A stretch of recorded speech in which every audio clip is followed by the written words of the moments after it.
What's up, guys? Welcome to Daily Dose of Reddit. This is your host, Zach, and today's subreddit is r/IDoWorkHereLady. Alright, this story's called Supervisor Karen Doesn't Understand That I Do Work Here. So this will be my first post here. I was explaining this to a few friends and they suggested that I go and post this here. Let's get some of the basics out of the way. Here's the cast, there's me, Supervisor Karen, a whole bunch of other voices that I don't know yet. Prologue. Alright, so the story starts off with myself and my coworker. At the time, we both worked in California in G4S, or Guards for Service, which is a pretty big security company. I was on graveyard at the time. This wasn't my main post I was at. I was just sent here to give a hand with a guard that called off, and apparently the supervisor wasn't given any information on my arrival. Main story. This was before Brovid was a thing back in 2019. It was peak season in November, and I was a guard that was asked to come take up a post at the Farmer Joe's Distribution Center in Bloomington, California. It was a graveyard post, and my friend that I knew for years had been working at this post. Now, the field manager had called me in and asked if I could work here for the night, which at the time I didn't mind taking the extra overtime. After I was shown around at the time by the shift supervisor that was there, I was let off to go about my business like any other person. It was a 10 p.m. to 8 a.m. shift. Yes, 10 hours. Yay. It all started at around 1 a.m. when the head supervisor came, which in the company is known as a post commander, and all guards are required to call the post commander by their rank, which is captain. I refused to call someone captain unless they served. Yeah, minded my own business in the Trader Joe's yard, helping trucker back into their gates, until I heard someone coming up behind me, and all of a sudden, hearing a yell. "Excuse me, who the flippity-doo are you?"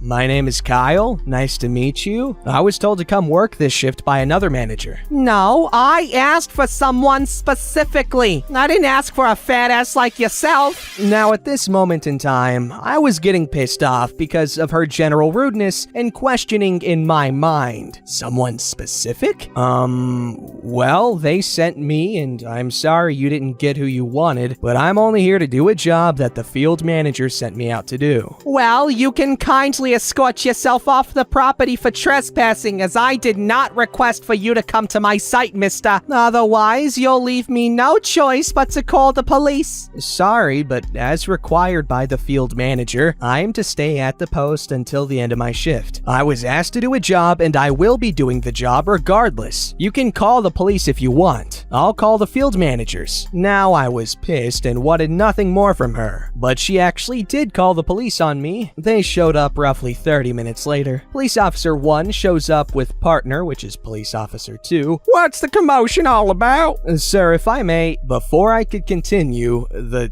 Karen shouted out to the cops and interrupted me talking. Officers, you need to arrest this man immediately. He threatened to kill me with a knife, and he's trespassing on this property. I give a massive sigh as both the officers were confused because I am clearly wearing a G4S standard issue uniform that has all the patches on the uniform. But because they heard knife, this is what happened. Police Officer 2 pulls out a handgun. On the ground now! Hands behind your back! Police Officer 1 follows by placing handcuffs on me. Now, even though I'm restrained, the second officer still has the gun pointed at me like I'm an active threat with metal cuffs on me. I'm not gonna lie, I nearly crapped myself because I thought I was gonna get shot for no reason. I did indeed have a pocket knife on me, but that was mainly because I had a backpack full of munchies that I used the knife to open the bags with, but it was literally a keychain pocket knife. Police Officer 1 searches my pockets and finds the knife and escorts me back to the vehicles, where I am then placed in the back of the vehicle, still in handcuffs. At this point in time, my friend comes to see what the commotion is all about. Hey officers, what's going on here? Mister is being placed under arrest for possession of a deadly weapon and charged with threatening that woman over there of killing her. He also is charged with trespassing. Wait, what? Deadly weapon? What are you talking about? And he would never threaten someone's life even if he hated them. He's not that kind of person that would want that to happen. And he's not trespassing. He was asked to come work here. Well, that woman over there claims that he threatened her and that he's trespassing on his property. Sir, I can assure you that none of this is true. He was called up on his day off to come down here and work. If he wasn't supposed to be working, he wouldn't be here. Well, if you can find me the evidence that supports these claims, then I will release him. Until then, it's a he said, she said situation, and he did have a knife on him. I'm still sitting in the back of the car with the door opened. I asked my coworker to call the field manager and have her come down here immediately. I also told him to grab the Trader Joe's manager to pull surveillance tapes, as where I was standing with the supervisor, there was a camera there with audio. Friend pulled out his phone and called the field manager and told her of the situation. Then he rushed inside to grab the building manager. Police officers 1 and 2 are both talking with the Karen,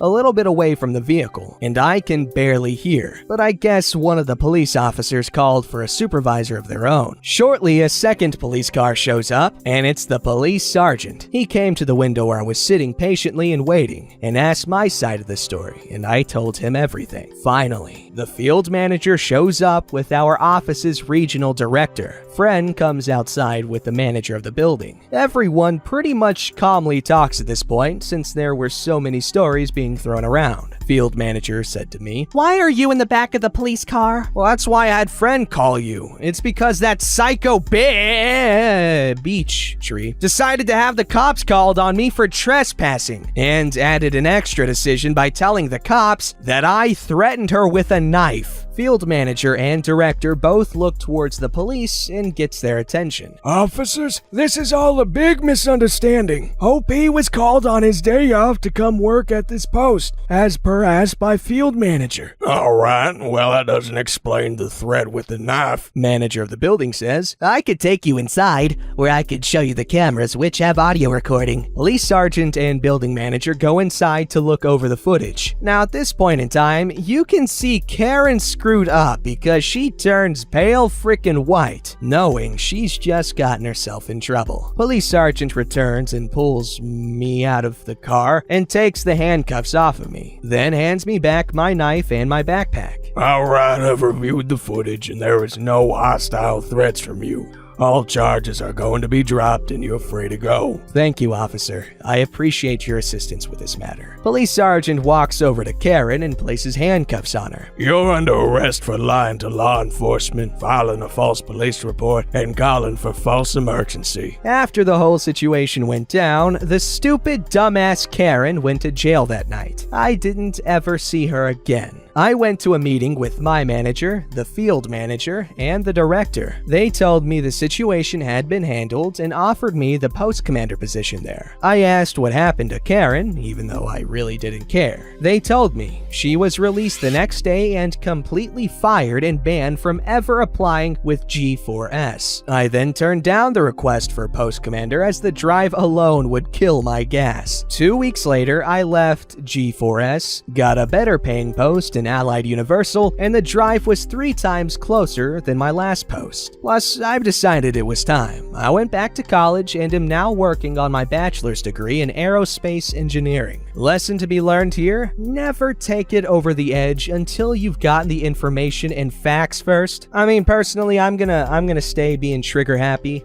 with literally everything because that's fun, and I don't care if it leaves my life in ruin. It's better than not doing nothing. I mean, definitely not better than thinking out my decisions, but like I said, I don't care. Alright, this story's called "I Do Work Here. Why are you acting so entitled?" Hey Reddit! So, since you guys liked my last post in r/IDoWorkHereLady, I decided to share a story of when I actually worked at my dad's restaurant. Just a quick recap, my dad owns a restaurant in China that also has a bakery. I am trying to keep everything as vague as possible because of privacy reasons. This event took place last summer. I was actually hired by my dad to help the 2 ladies in the bakery. I was getting paid. We are going to call them Susan and Lindsay. Now, this bakery isn't like most others because this one focuses on cakes and other desserts. People could throw parties at the restaurant and chose a day that comes with a cake. Birthdays, graduations, reunions, anniversaries. Parents could also drop their kids off to learn how to make cookies or cakes. One day I was in the bakery with the AC on, relaxing and minding my business. It is hot in China, especially in the summer, when a woman walks up to the bakery wearing all black. How does she survive in all black at like 40 degrees? For now, we are going to call her Karen, like last time. Quick note, Susan was off buying more cream at the market nearby, and I had no idea where Lindsay went. Karen not even looking at me. I want a triple layer cake by 6 o'clock tonight, and I want to drop my daughter for a lesson. She can help make the cake. Then she looked at me and did a double. Probably because I looked too young to be there. Also, I wanted to make clear that she did not choose the celebration deal, because if she did, the manager would tell me, and people usually order those a few days in advance. Great, ma'am. That should be around 451 in total. Because she is a customer of the restaurant, she was drinking tea with a huge group of people, she gets a discount for the cake and lessons. You must be lying. I know it doesn't cost that much. I am a paying customer. You probably don't even work here. You only look like you are in high school. Yes, ma'am, I do work here. And because you are a customer, you actually get a discount. This is the lowest price. I know the owner. He said to give me a lower price. Then, the memories of last time hits me. I was angry. Very angry, but I still put on my best customer service smile, hoping that Susan would come back soon. Ma'am, you need some proof that the owner said to give you a discount, and he needs to tell me. No, I don't need to. Who do you think you are? I do not trust you. You are probably here to scam me. Ma'am, calm down. Karen looks at her phone and fakely gasps. The owner is on a business trip and he said I can have a discount. I knew it was bull because my dad was up on the 3rd floor playing mahjong. Ma'am, can you please give me proof? No. Then, unfortunately, I can't do anything. Luckily, at this point, Susan finally came back. Hi, can I help you with anything?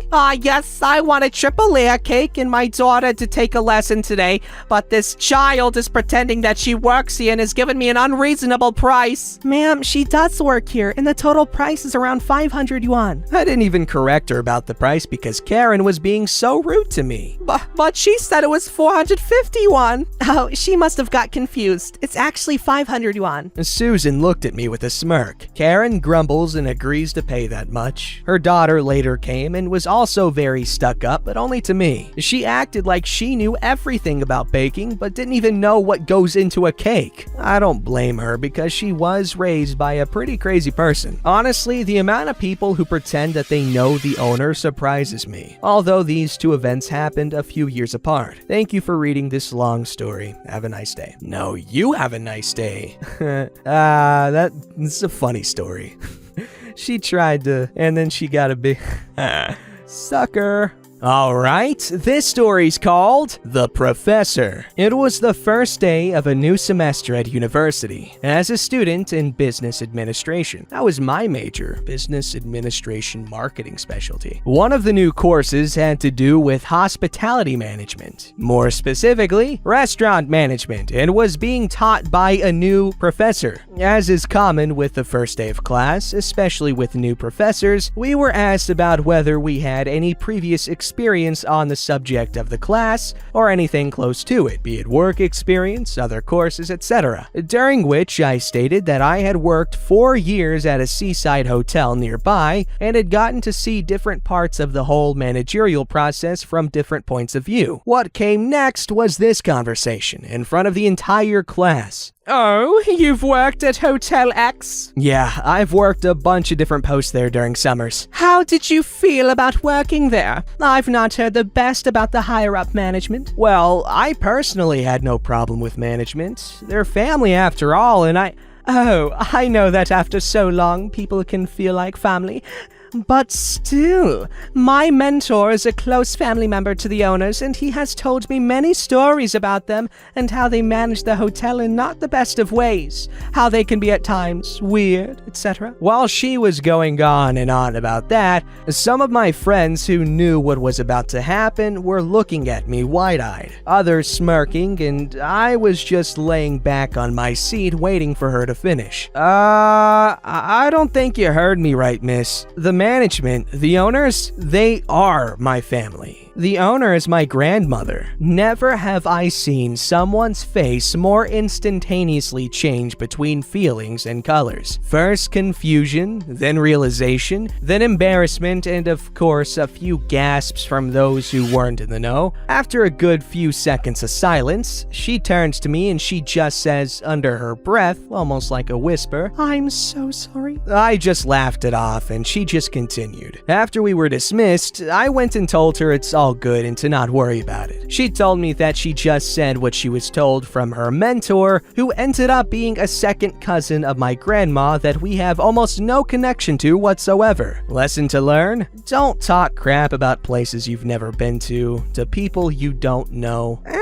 Well, from what they said that the professor said, it didn't seem like they were talking crap. They were just voicing their criticisms of a place that I don't think they said anything bad, honestly. If the management there is bad, then the management there is bad. You having family there doesn't change it. Although she probably should have let OP finish talking, so that could have been it.